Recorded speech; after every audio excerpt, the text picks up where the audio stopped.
Record. Thank you. Thank you, Jody.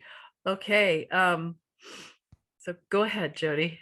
Okay. So here at Trauma Freedom Tribe, that's the focus of your group and your purpose and what you've designed for through your experience with hypnotherapy. I think what we've come to both understand is that we're working with a couple of things. I would call it the superconscious, the subconscious, and the conscious mind. So there's this one mind that we all are operating in as individual expressions of the one creative life force that's flowing constantly. It never stops. And we talked about our favorite word for the year, and my favorite word is, or the word for the year is BLISSIPLINE. BLISSIPLINE. You asked me about, well, what the heck is BLISSIPLINE? Yeah, what is that? I got it from Vishen Lakhiani, who's the owner of Mind Valley, and Yes. he coined that word because he wanted to shift this idea of discipline, which is something that it's an agricultural word that means to cut off, to prune. So if you've got a tree or a fruit tree, let's say, you're going to cut off certain branches, certain things that aren't bearing fruit, suckers that are going to take life from the core of the tree. And you're going to decide what things are going to stay on the tree and what things are going to go. And that's where the word decision, the word discipline all come from, is to cut off. So you're basically concerned about the life force of that tree and it bearing good fruit and as much as it can, and supporting that experience. So it comes from a very good, healthy place. And a lot of times we interpret words in ourselves, like when we hear the word discipline, it feels punitive, it feels critical. And I want to reestablish that word for people so that they recognize, oh, when I'm overburdened and I feel overwhelmed, I have things I need to cut off because things are sucking my life force. And that means you're going to make a decision about what's going and what's staying. And that's a big part of wholeness and creating wholeness and wellness is the cleansing law of prosperity, which includes forgiving, letting go, meaning to forgive. You give up that focus and that attention on that thing that feels like it was either you made you a victim, traumatized you. It was the thing that, there's your perpetrator out there. And there's a place at which you have to cut off the energy that you're giving, that it's taking from you, and it doesn't get to be in your camp anymore because it's taking up space, it's taking up time, it's taking up attention, taking your energy. And there's a point at which you have to make that decision that this personality or this identity, this presence, because it's really not about the individual person, it's about an energy form that was allowed to be in your presence that was disruptive. Yes. And vampire-ish, I would call it, like a vampire energy was taking, because it sucked life from you. So there's a point at which you have to go as the gatekeeper of your life. Yes. You choose that this energy is no longer welcome in your life, and you stop the cycle of letting it in. And it's kind of like, almost like you have to see that you have like a receptionist, you're the CEO, you're a receptionist, and they're letting people come into your office because they're familiar. Oh, this person has come in before, so they get to come in. Well, you have to kind of set a new standard and go, just because they came into my life in my childhood or in my young adult or my teenage years or whenever, doesn't mean they get to come back in. Just because they're familiar doesn't mean they get to keep coming in. And you have to consciously decide that those energies are no longer welcome in your world. That really makes a difference. It makes a huge difference. That's basically exactly what the trauma solution method does. you decide what energy that is inside you that's going to stay and what is going to go. And the trauma solution method is a way to release and get rid of that stuck trauma energy inside you that's been just wreaking havoc and causing so much pain in your entire life. So this is just like absolutely dovetailing on exactly what the trauma solution method does. That's so good. And then you get to have that bliss state because you're coming back to your core, your true self, True self. which is undamageable. Your true self can never be hurt. It can never be damaged. It's only your ego and your personality that can be damaged. But you, your true infinite self, your spiritual self, when you connect with that and you go, you know what, ultimately, what am I? And I've got this little character back here that I'm going to bring in. Yeah. We're going to welcome this little character. Hello, little character. And it's called the stick person. This is from my work with Bob Proctor. We teach about this little character. This is our demo.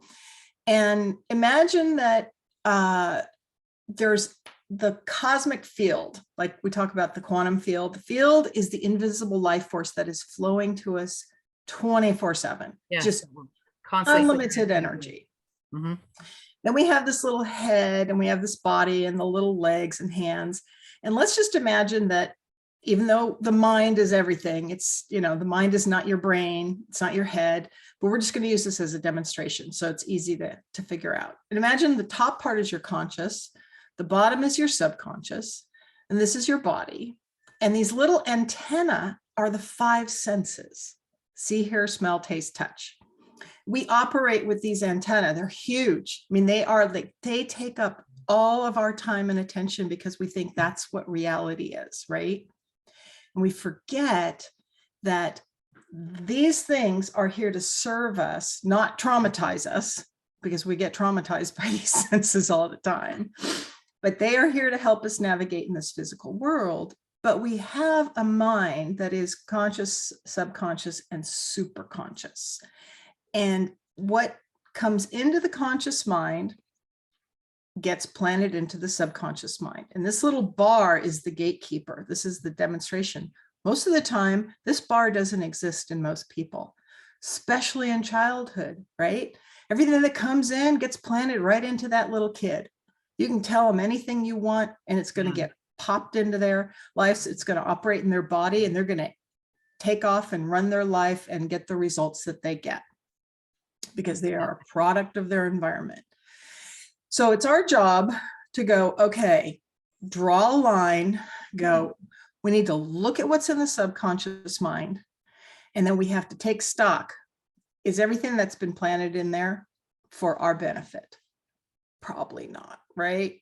Like, imagine if you said to yourself, I need to understand what's in my subconscious mind about me. What's actually in there? What is the I am statements that run my life? Because this is the part that operates the body and gets you the results. Constantly running. Now you could have conscious thoughts. You could start saying like affirmations, and you're trying to plant those affirmations into your subconscious, but there's this bar there that's keeping them from going in because it's the gatekeeper that says those thoughts don't belong in here because we know what belongs in here. So don't try to plan anything new. So how do you get this bar open so that you can put new stuff in? That's what we learned in hypnosis, right? Yes. How do you get the mind to open so we could put new thoughts in there that are going to disrupt and move the old stuff out? And that's what you have to do. You have to be aware of how does this gatekeeper get unhooked. So hypnosis puts us into a alpha theta state in the brain state. So alpha theta means you're actually able to visualize. When you are in theta, you can dream. It's hypnagogic. Your imagination opens up. So now we're talking about the mind. Now we're not talking about the 5 senses. One of the qualities of the mind, there's 6 qualities of the mind.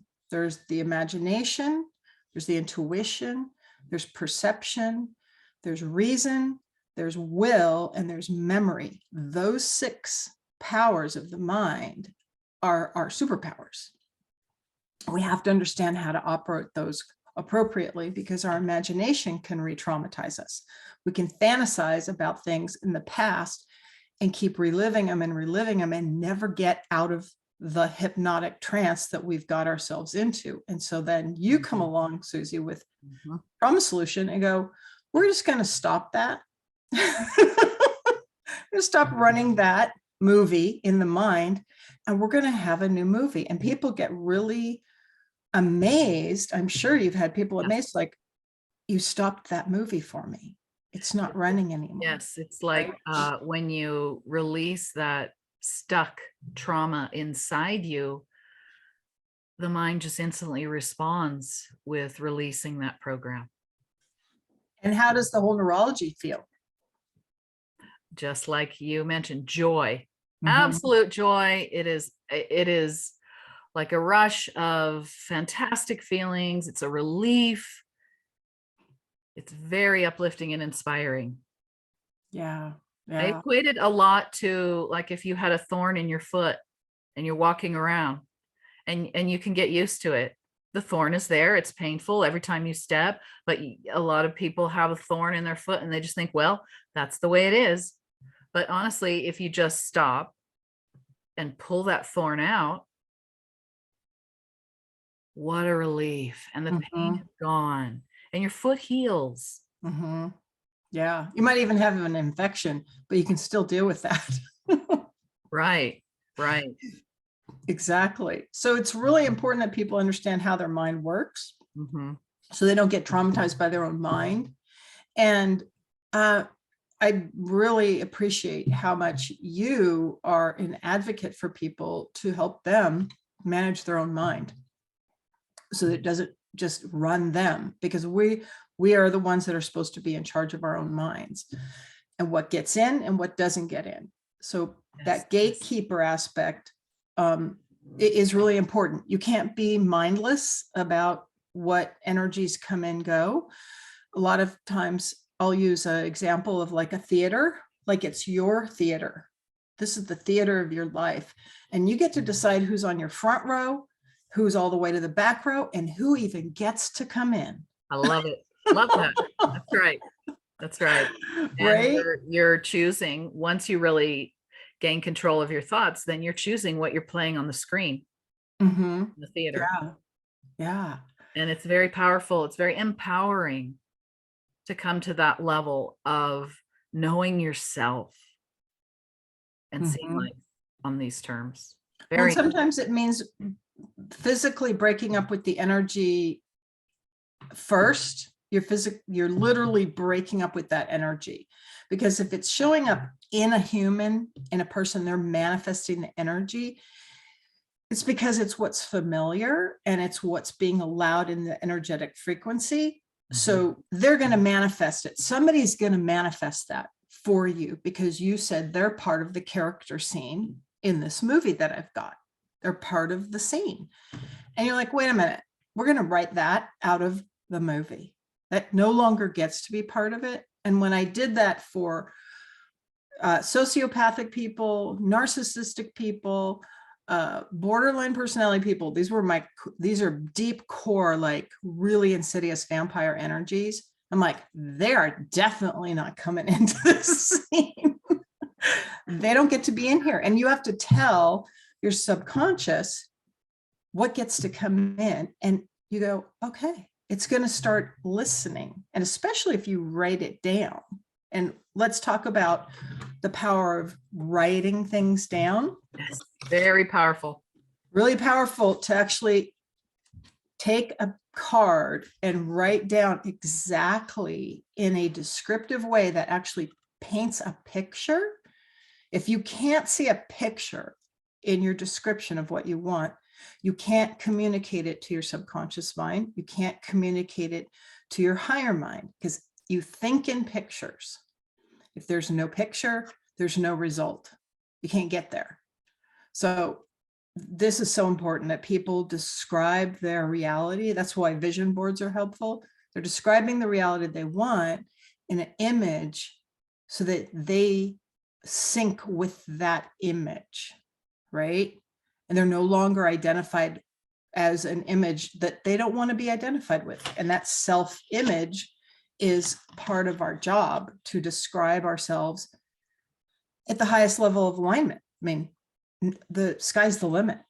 You aren't limited to what your parents told you, or what your friends tell you, or what your teachers told you, or what your grades told you you are, which were just a temporary moment in time. We can describe ourselves at any level. People will constantly remind themselves, oh, I was a B student, I was a C student, I was an A student. And replay the old programming.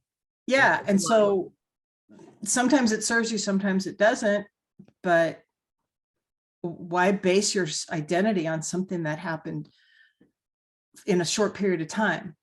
Like in that moment, that's what you knew. So what?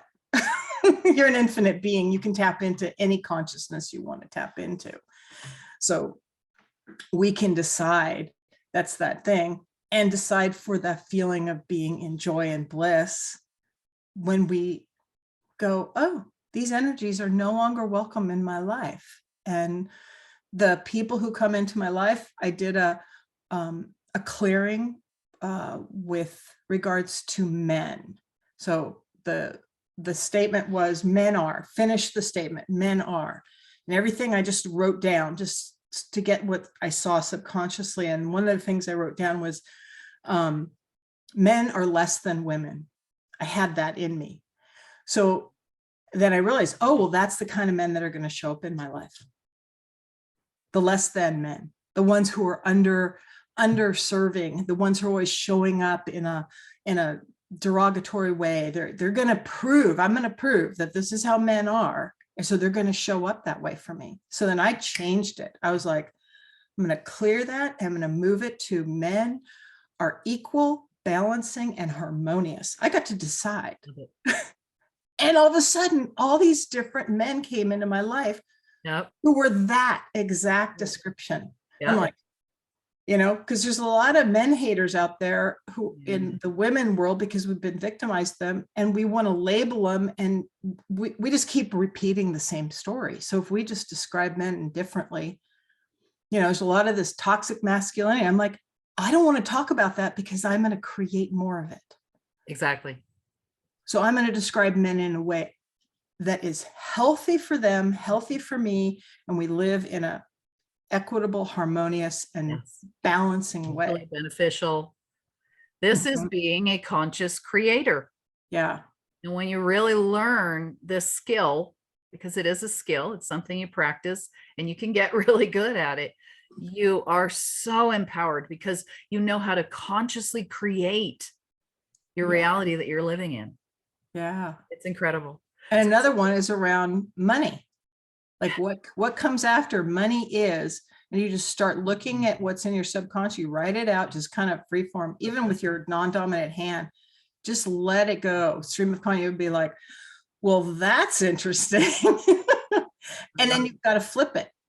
You got to plant the new seeds and go, okay, I'm going to plant the new seeds. And I wanted to describe, you know, how I help people open up this gatekeeper so the new seeds can come in. Yes. And that it's I would say it's probably what we learned in hypnosis. We might call it a hypnotic state, but I would call it even better. It's like a state of your brain waves being in that alpha theta state, which is relaxed, allowing. Yeah. And it brings the gatekeeper down. The gatekeeper operates at the beta level, which is very defensive. It's critical. It's your job to know that, you know, that's a door and I need to open it to go through it. I can't just walk through this door without opening. That's the critical factor. You're constantly navigating this physical world. Right. But in order to our survival. Yeah, because you don't want someone telling you you could walk through that plate glass window and be fine.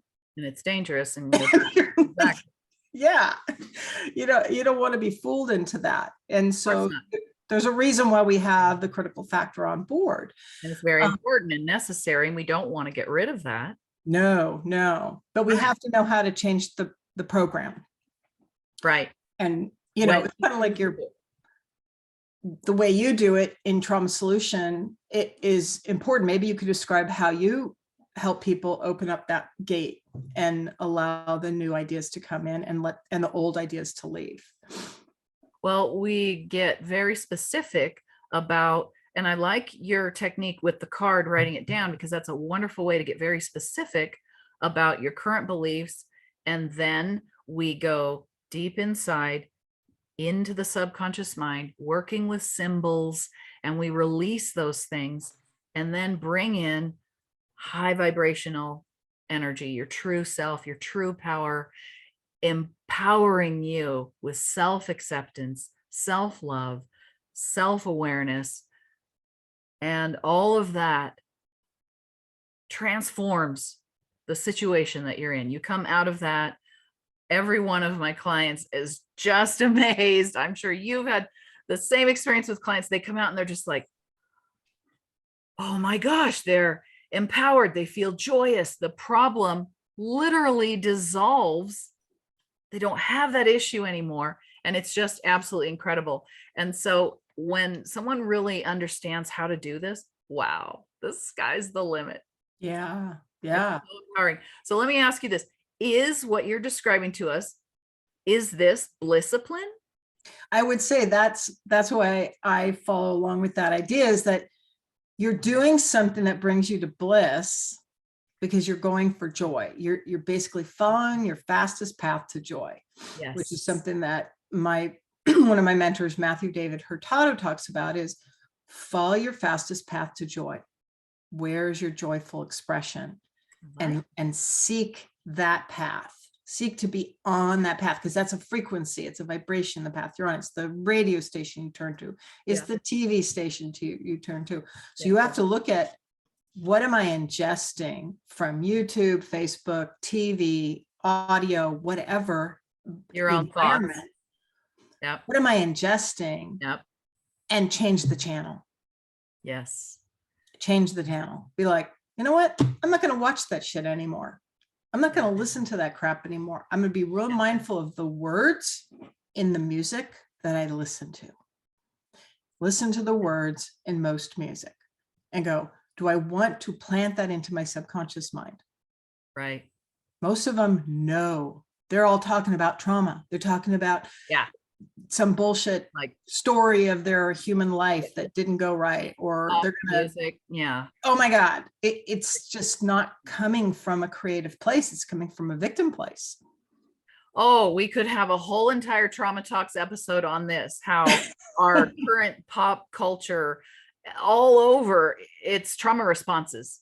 Yeah. I mean, I won't even go on this topic. I'm going to do a whole Trauma Talks on this, because once you really start to learn about trauma, you start to see behavior and thoughts and, images on TV and the pop music and stuff, how it's a trauma response.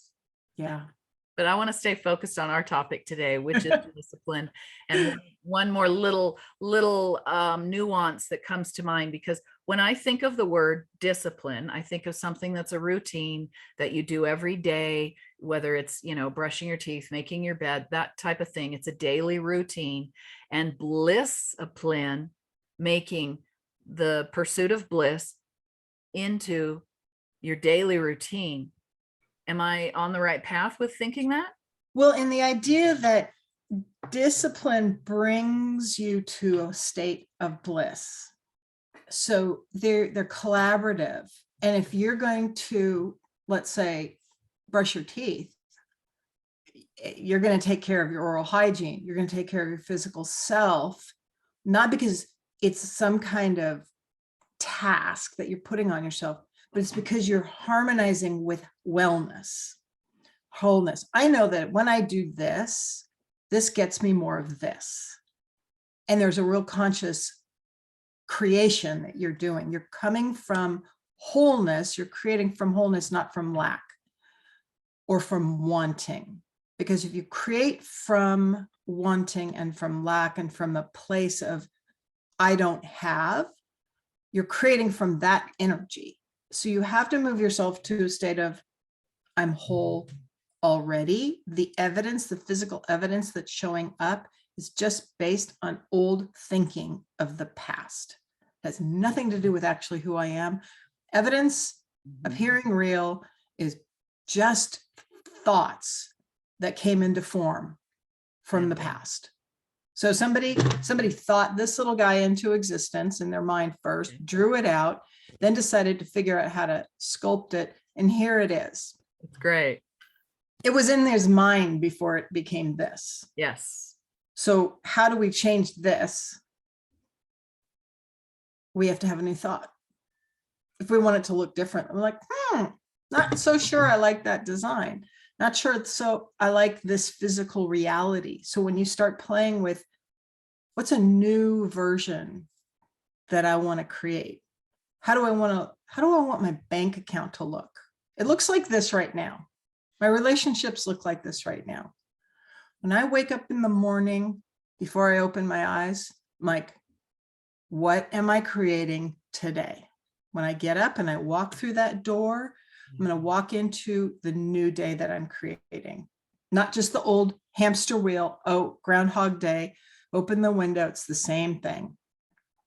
And it comes from bliss and love. So you got to tap into your vibrational sense of, I'm lovable, I'm worthy, I'm whole, I'm enough, I'm safe. And you've got to really connect with the truth of that being that you are. You're not convincing yourself of something that's not true. You're aligning with the truth of your being, which is the difference between trying to convince yourself of a lie versus I'm aligning with the truth of who I am. Well, what I see is when we have trauma stuck inside us, it really prevents us from aligning with the truth of who we are. It colors how we see ourselves. It's almost a cap on how much we can really feel. I am good enough. I am worthy. I am whole. The trauma stops that. So it is a practice that needs to be done repetitively, often, to realize, oh, there's something inside me that's stopping me from feeling that I am good enough. Go inside, find out what that is, release it, let it go, and slowly, continuously practicing to do this slowly over time, you will align more and more with that vibration. You'll step into really believing and fully, not struggling with yourself, saying, I am good enough, I am good enough, I am good enough. And inside you're doubting it. No, actually feeling it. Once you remove that thorn, release that trauma that's stuck inside, you actually can feel that you are good enough. Because your wholeness is moving you in the direction of your good. Oh, always. The light will never Always be quenched by the darkness. But if you throw a blanket over the light, that's what trauma is to me, is like, it's just a blanket that got thrown over the light. Beautiful analogy. I love that. I love that, because that's all it is. The light doesn't get destroyed. It's still there. It's shining. It just got blocked. Yeah. Your eternal true self, your divine connectedness is always there, always calling you, always beckoning you. They just get a lot of blankets thrown over it. Get a lot of blankets thrown over it. And it's I love this BLISSIPLINE word, because it is a discipline. It's making that choice every day. Really, those blankets are got to come off. And I even saw it in my mind. I was like, when you were talking, I was like, oh, I see wet blankets thrown over the light. And it's like, you could literally in your imagination start peeling them off and see it happening and going, I'm no longer going to cover my light anymore. Because those things are just, they're worthless. I love it. Absolutely love it. Throw them out.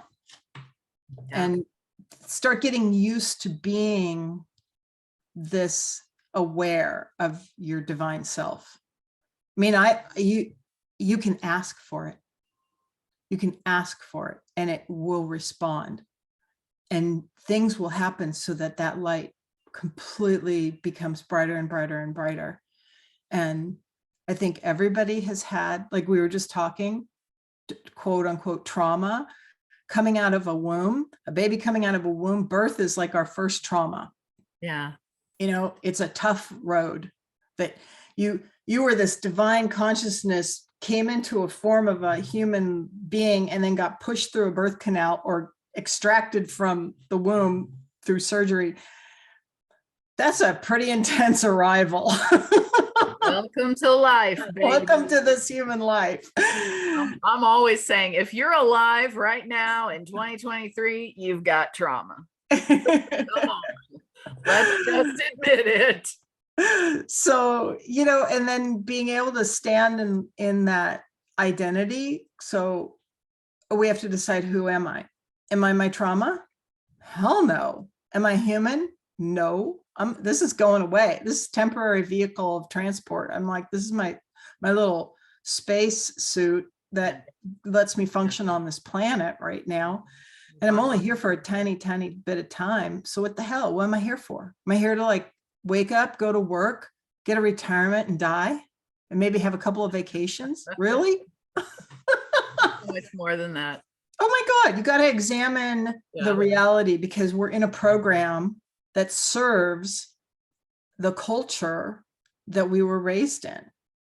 So we're going to be the hamsters in the wheel. We're going to be the cogs in the machine to serve the people who are running the decisiveness that they have. And we have to decide, do I agree with this? You know, you can't agree. You can't not agree to drive on the side of the road that you're supposed to drive on. I mean, right? Right. If you're in the United States or the UK, you're in the machine that says this is the side of the road you drive on. So you go, okay, I'm going to agree to do that. Right. If you don't agree, you probably shouldn't be driving. Well, if you don't agree, you're going to drive in the opposite road. You will have consequences for that choice. Exactly. So we have to decide what our battles are that we're fighting. And like, oh, because some people get really crazy with this idea of, I'm just going to be against everything. Like, I'm just going to challenge the status quo and just be a challenger.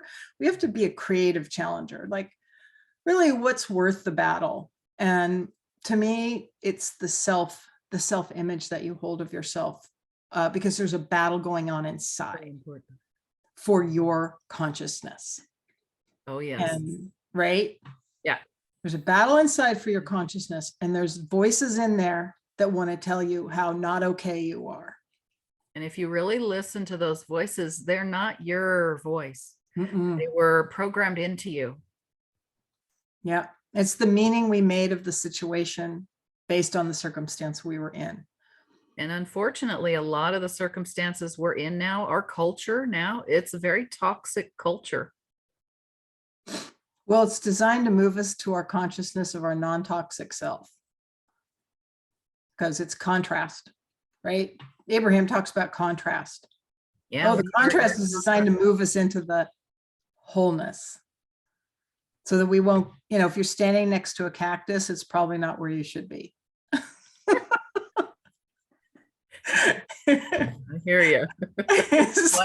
Why I got out of the desert. That's why you got out of the desert. Look, there's a cactus here. I'm not hanging out with that cactus. Not for me. You know who the cactus was? Oh my goodness. That is so great. That is so great. So I just love this conversation. Perhaps, Jody, you could give our listeners a practical takeaway, something that maybe they could think about or implant or implement in their day-to-day that could bring BLISSIPLINE into their lives.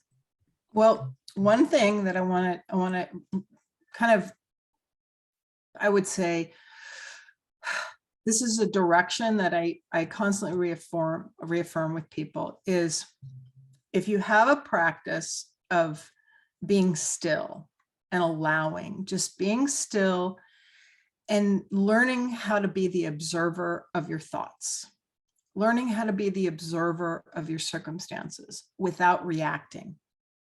without giving it any energy or any emotional credibility, and just being the observer. You got to take a step back. Imagine that what you're looking at in your mind or in 3D reality is a movie. You are sitting in the audience and you're getting absorbed into the movie. You could see yourself, put yourself in the projection room behind the film. You can see yourself in the movie, you can see the movie, and you're behind the projector going, this is interesting. Do I want to keep running this movie on myself? I love it. In the observer seat. Yeah. Then you can turn off the movie, pull it out of the machine and go, I'm going to write the movie I want to be in. And you get out your journal and you start scripting your life as the writer, director, producer of your life. This is a huge step. I'll tell you right now, as far as I know, maybe 5% of the population is willing to write this kind of stuff down. Yeah. Because they're so habituated into their life that they're afraid of what it would mean to create something new, because the familiar is so entrenched. It's better that I keep my familiar because I know the good, I know the bad, I know the ugly, I can navigate it. If I tweak it, oh my God, I might just screw it up. And there's that, I should just stay in my lane. Right. And so I'm going to say, you have permission from the divine to completely pause the whole system and go, what do I really want? I love that. And start describing it, start writing it out.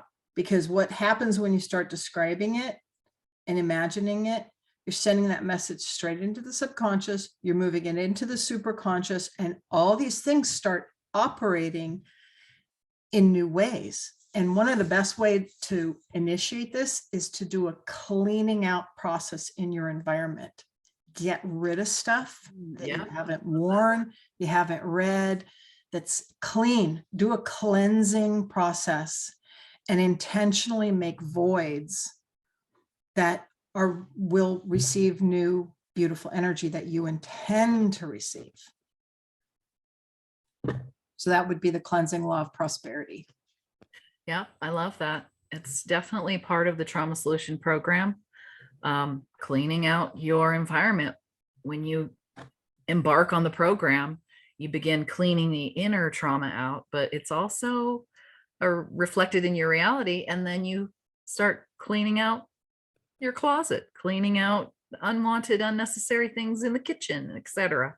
Yeah. Because order is heaven's first law. That's what we know. Order is heaven's first law. And we want to bring order into our life. And we're the ones that control the order of our physical reality and our mental reality.